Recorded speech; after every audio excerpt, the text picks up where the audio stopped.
Welcome to Tenor Tech, where I solve the problems you didn't even know you had. You start by confirming the location and building the foundation. This is where stability comes from. First, clear and compact the soil, then mark the shed footprint with stakes and string.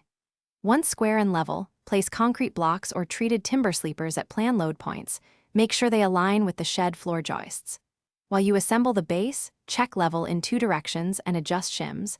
A stable foundation prevents future warping and leak points. You now build upward. Start by securing the floor frame to the prepared base, using bolts and anchors so the load transfers correctly.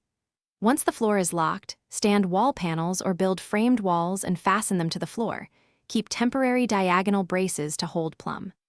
After walls are square, lift roof panels or trusses, work with a partner, and fasten progressively, sealing seams with butyl tape and screws. Doing it in this order keeps the structure square and supports proper water shedding.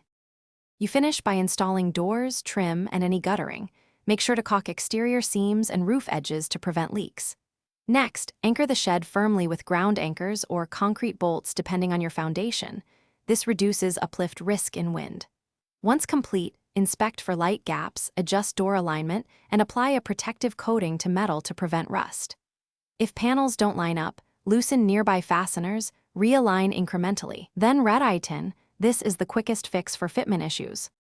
Thanks for watching. Subscribe to keep your life in tune.